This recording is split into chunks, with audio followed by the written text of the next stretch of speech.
오늘 우리 함께 나누실 말씀은 이사야 13장 1절부터 16절 말씀입니다.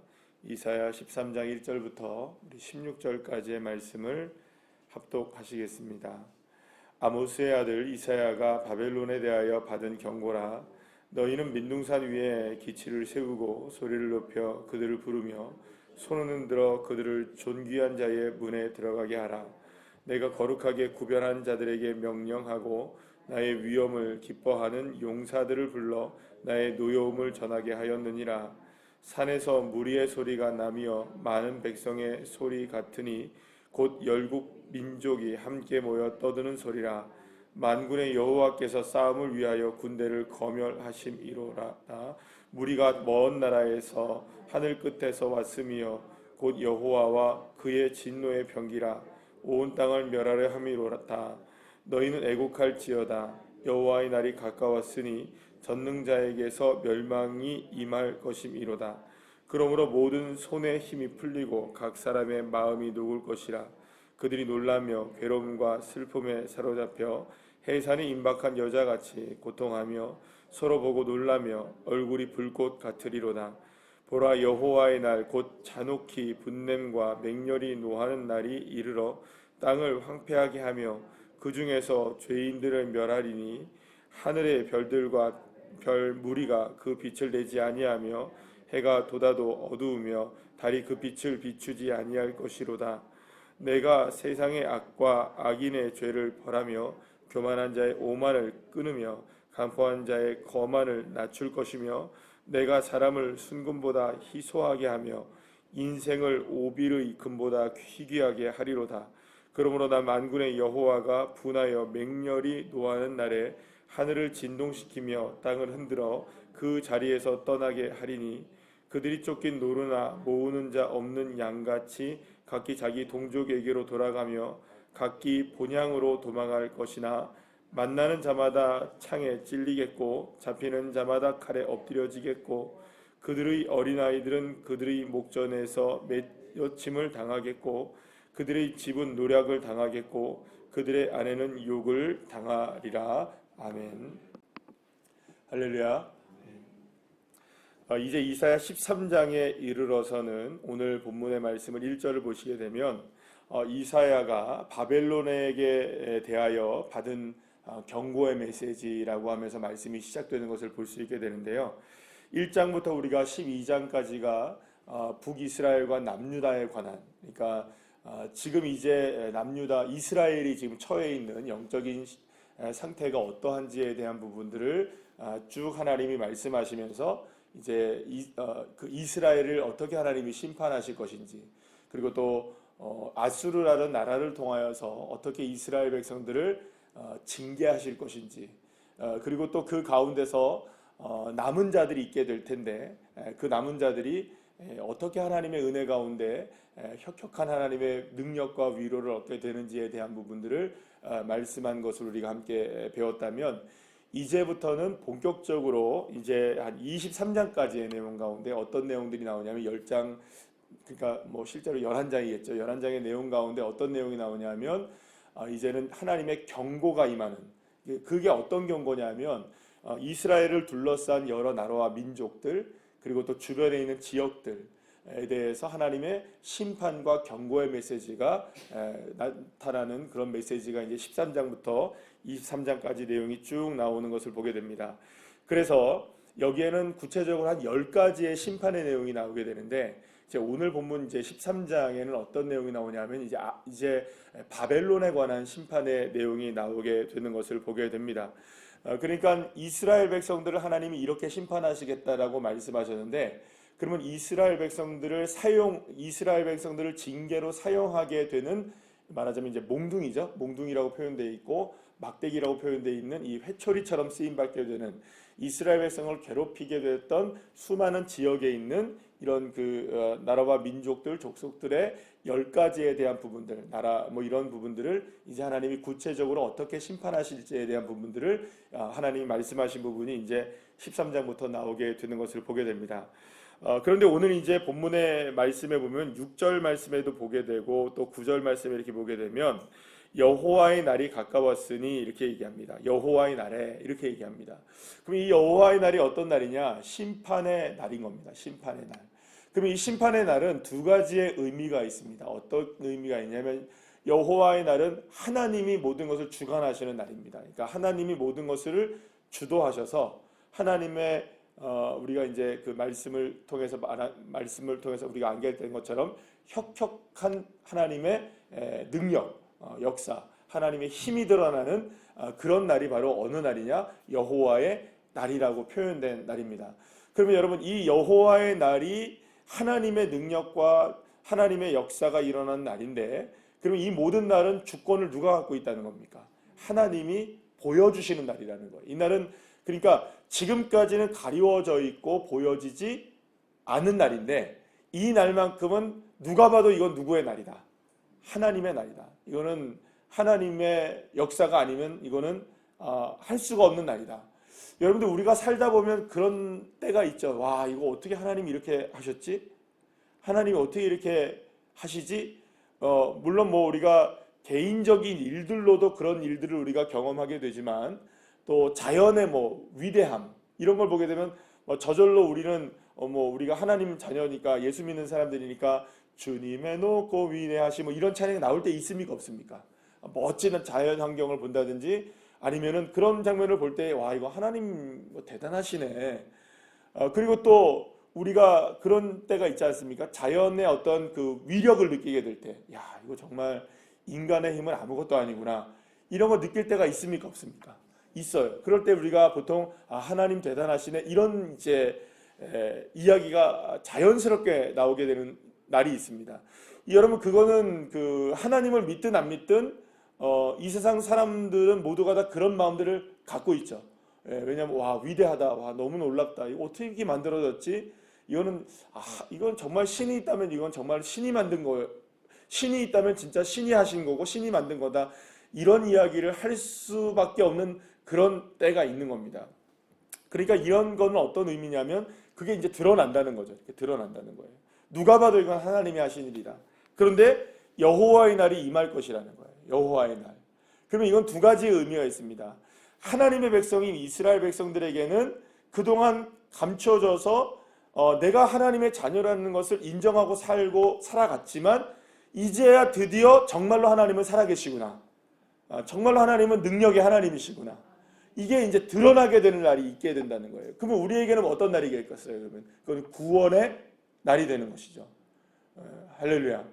그러니까 하나님의 여호와의 날이라는 것은 믿는 우리들에게는 구원의 날이 되는 겁니다. 구원의 날. 정말로 하나님 살아계시는구나. 하나님 틀림없으셨구나. 내가 지금까지 믿고 따라왔던 그 하나님은 정말 살아계신 하나님이셨구나. 때로는 어떤 마음이 들 때가 있을까요, 여러분들? 의심하기도 하고, 또 하나님을 제대로 온전하게 믿지 못할 때도 있을까요, 없을까요? 있었을 거예요.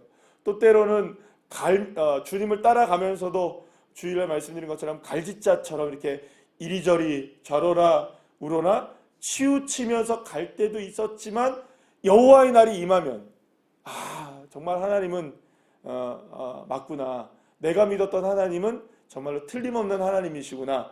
이거를 경험하게 되는 날이 있다는 거예요. 그 날이 여호와의 날인 거예요.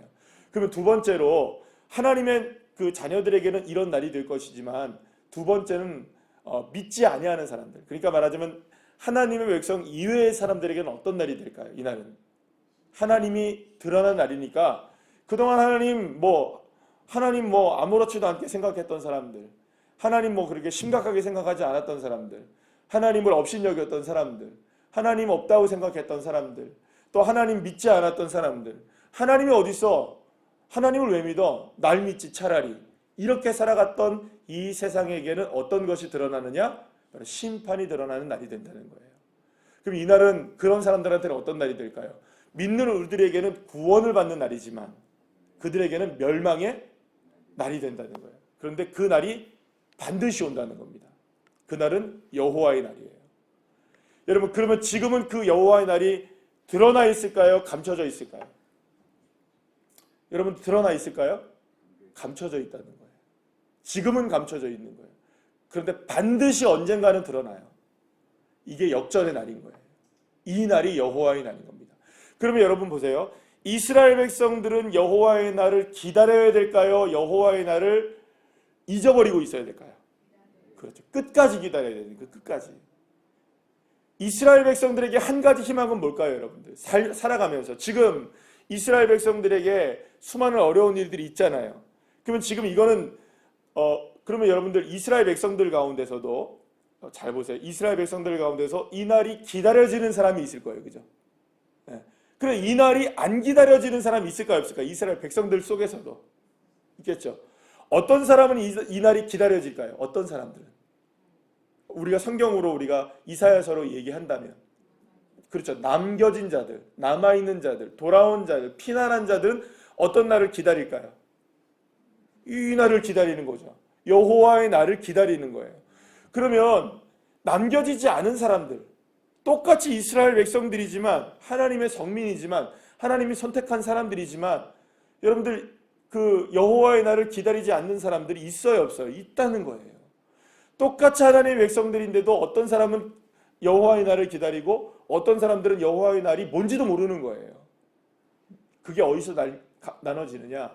여호와 하나님 앞에 남겨진 자들이 되는 사람들은 결국엔 여호와의 날이 기다려지는 날이 되지만 여호와의 날을 모르는 사람들도 이 이스라엘 백성들 가운데 여전히 있을 수 있다는 거예요.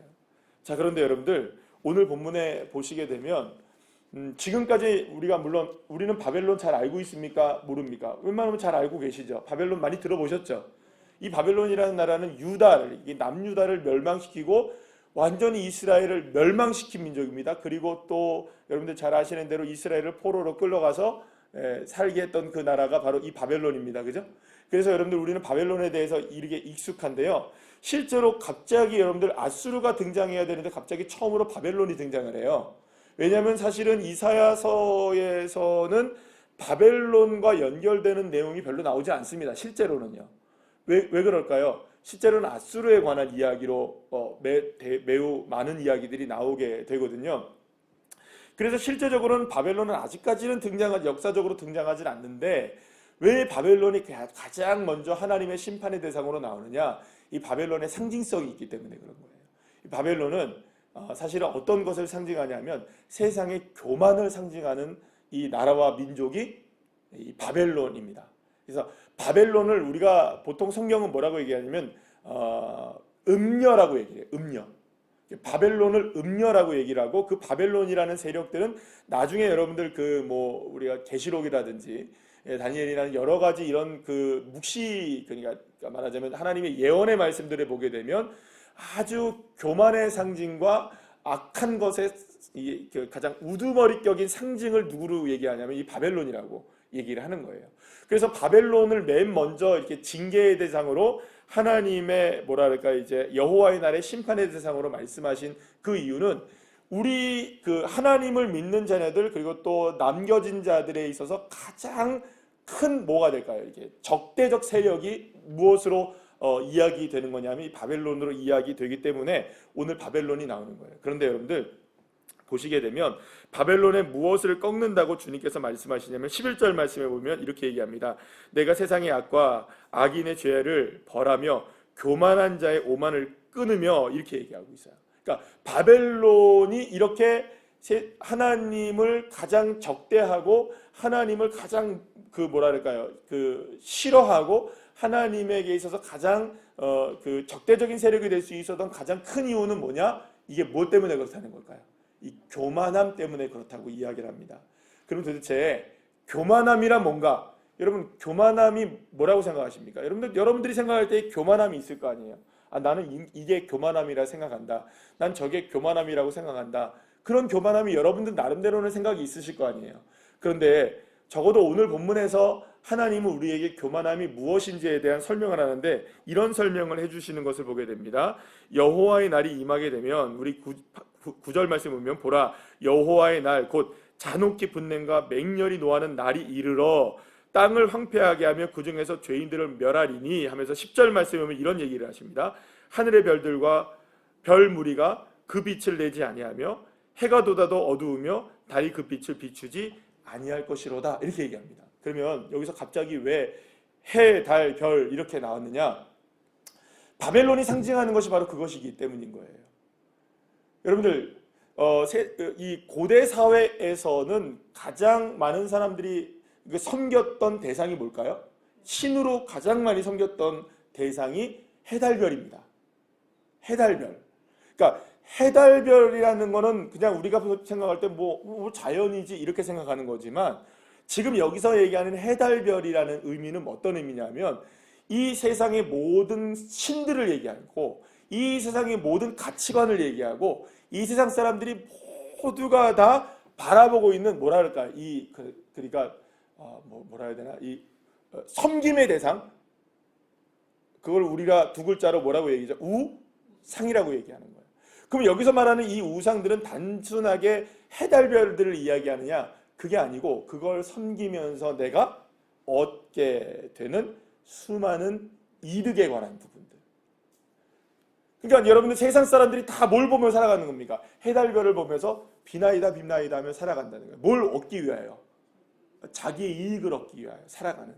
그러면서 나는 이게 있어. 난 저게 있어. 나는 이렇게 됐어. 난 저렇게 됐어. 하는 세상의 뭐라 그럴까요? 모든 가치들을 뭐라고 얘기하냐면 이 해달별이라고 얘기를 하는 거예요. 근데 그 해달별을 쫓는 가장 큰 세력이 누구냐? 이 바벨론이라는 거예요. 그리고 이 바벨론을 하려면 어떻게 하시겠다? 이거를 다 무너뜨리시겠다고 얘기하는 거예요. 그때가 되면 세상 사람들은 모두가 다 해달별을 바라보고 있다가 해달별이 사라지는 날이 오는 거예요. 그러면 그 사람들은 어떻게 되는 거예요? 나는 해달별이 모두가 다 최고의 가치로 알고 있었는데 내 인생의 모든 것이라고 알고 있었는데 갑자기 그게 어떻게 되는 거예요? 빛을 다 잃어버리는 날이 오게 된다는 거예요. 그럼 그걸 쫓아가던 사람들은 어떻게 될까요?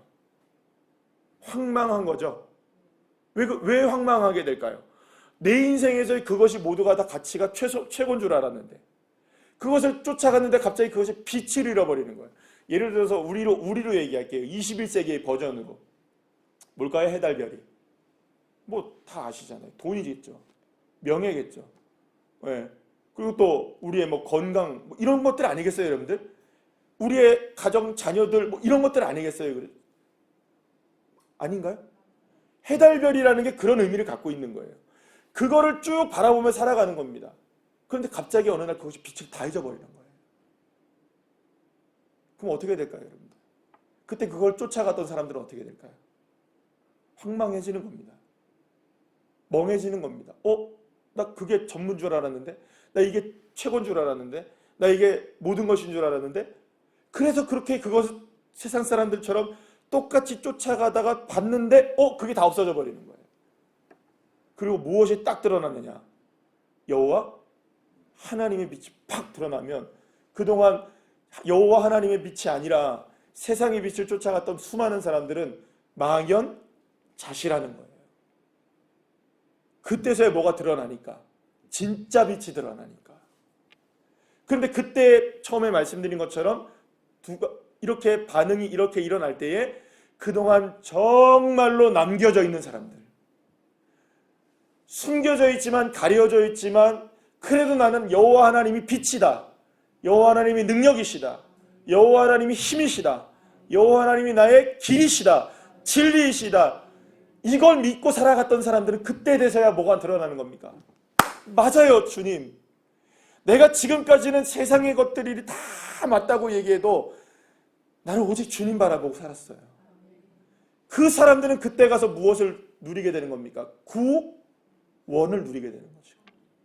그때 가서 여호와 하나님이 아닌 세상의 빛을 쫓았던 사람들은 어떻게 될까요? 황망하게 무너짐을 경험하게 된다는 거예요. 그러면 이게 처음에 말씀드린 것처럼 이스라엘과 세상 사람들만 이분법적으로 딱 나눠진 이야기냐? 그럴까요, 여러분? 그게 아니라는 겁니다. 믿음의 백성들 속에서도, 하나님의 이스라엘 백성들 속에서도 이 여호와의 날이 정말로 여호와의 날을 기다리느냐, 아니면은 우리도 여전히 뭘 기다리고 있는 겁니까? 여호와의 날이 아니라 여러분의 세상의 빛을 우리가 바라보고 살아가느냐, 아니면 하나님의 빛을 우리가 정말로 바라보고 살아가느냐에 따라서 이 부분은 극명하게 나눠진다는 겁니다.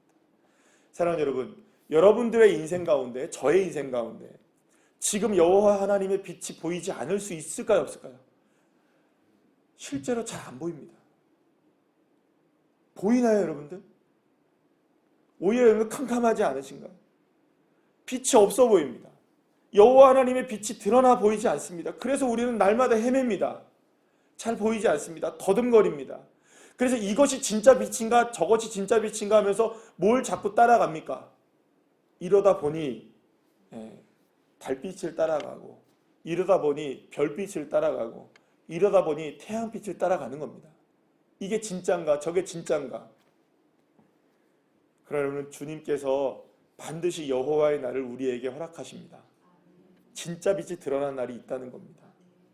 여러분들 끝까지 저와 여러분이 바라봐야 될 빛은 지금은 숨겨져 있다 할지라도, 지금은 보여지지 않는다 할지라도 여호와 하나님의 빛을 따라가시는 주의 자녀가 되시길 소망합니다.